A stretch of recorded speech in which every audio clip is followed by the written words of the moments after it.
A truck slammed into Louisville's jail this afternoon, and police say it was no accident. Look at the truck here.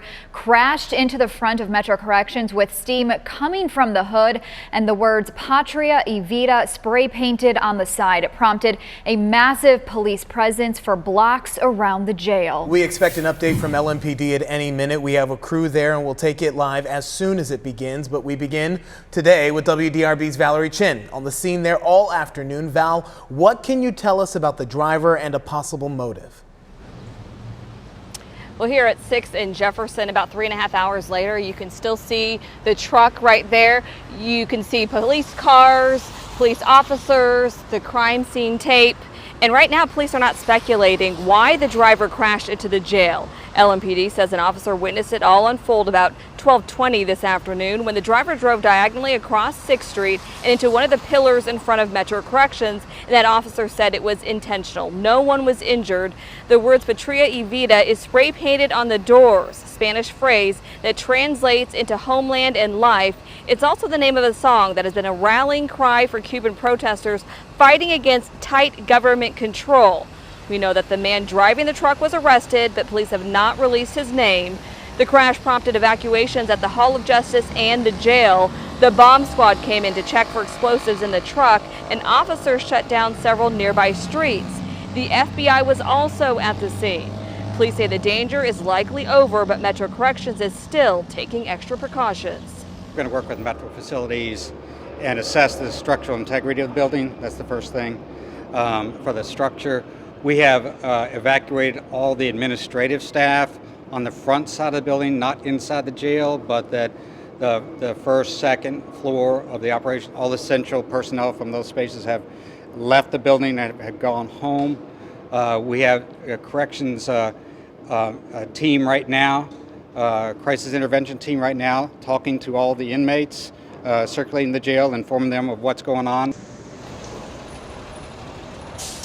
The jail says no one can enter or leave the jail right now. Taking a live look at the truck, you can see several stickers on the truck. There are American flags, there are other stickers that also say the U.S. Army, and that horn that you just heard, that's Suburban Towing coming here to pick up the truck. And it looks like we're getting an update right now from LMPD about the situation. Let's listen in. The vehicle is in the process of being towed from the location. All the roadways are open. We will do a search warrant on that vehicle to determine if there's any type of evidence or anything else remaining within that vehicle. And as I said, this does appear to be an isolated incident and an individual who acted alone. There's really no need for any panic or any public alarm. Officers in the area and throughout the city are aware of the incident and will be looking out for anything that is suspicious, and will be taking care of any of those incidents. Do you guys have any questions about this? Any idea why Metro Corrections? No, at this point we don't know. We don't know motive or anything like that. The detectives are, conducting the investigation, and will conduct a thorough interview of the individual and of any witnesses as well. Is there a language barrier there at all? I heard there might have been some kind of language barrier. He doesn't speak English, or is that not the case? He is not an English speaker. However, we have multilingual officers and we have translation services, so that a language barrier will not be an issue in this case. Originally, we had heard that there was something in the truck that was, quote, suspicious. Was anything found in the truck? What was suspicious initially? No, there was nothing that was found that would be necessarily suspicious. We did have an explosive detection dog that ran through the vehicle, and it did not alert. It did not have any type of detection on that vehicle. And is he of Cuban nationality, anything like that? Has that been determined yet? We have not determined that. What kind of charge are you looking at so far, Beth?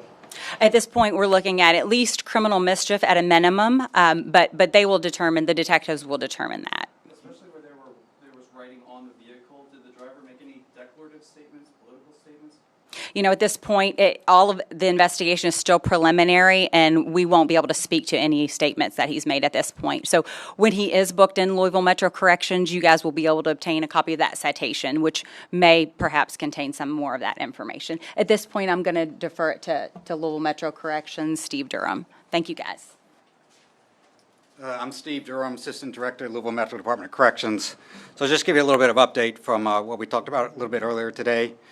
We've had the building examined. It does not appear to be any significant structural damage to the building.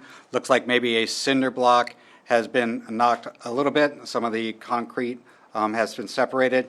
The front of the building doesn't look like there's any damage, significant damage to the front of the building. So it looks like it's going to be an all clear on that, and it will return back to normal operations tomorrow.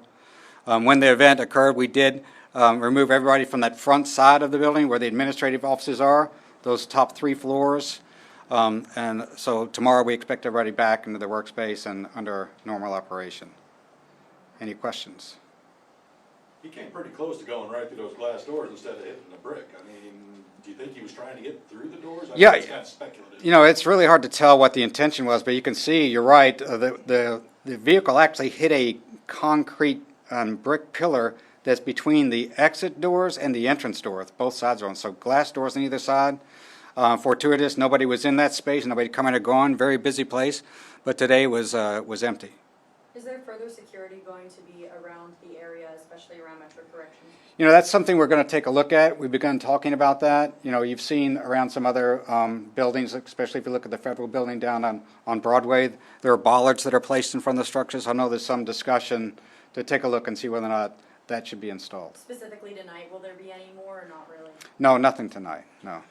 Why do you believe that this was intentional? I didn't make any declaration that was intentional, and I don't know. I don't know what anybody factors that a person had to make that declaration. Given the nature of just what we've seen over the past year, does this make you guys rethink at all, you know, potential barriers, things like that, where someone could potentially, if they're angry, if that is indeed the reason, just kind of go head on? Yeah, we've talked about it over the summer, and we've taken a little more closer look at that. As I've indicated, we're going to look at whether or not we should be thinking about putting in, and that's going to be a conversation with the mayor's office and with facilities management as to whether or not there should be some protective bollards that are placed on the sidewalk in front of the structure. So we'll take a look at that, definitely. Have you determined if this person had any connection or relationship with anyone either working here or... You've been listening to a live update from Metro Corrections, or excuse me, from LMPD headquarters. You have heard from Assistant Director of Metro Corrections, Steve Durham, as well as an LMPD spokesperson in Beth Roof. On the big story today in Louisville, a truck with the word Patria Y Vida around 12:15 this afternoon, police say intentionally slammed into the jail. Big takeaway, the driver of that truck now in custody. No one was hurt. Evacuations that were made at the jail and surrounding buildings, those will start to ease. And no motive yet for why this has happened. Right. Police have a big job ahead of them to figure out what exactly happened here. And Steve Durham just speaking there, talking about there will likely be discussions to see if safety structures will be placed in front of that facility. We will find out more in the coming days.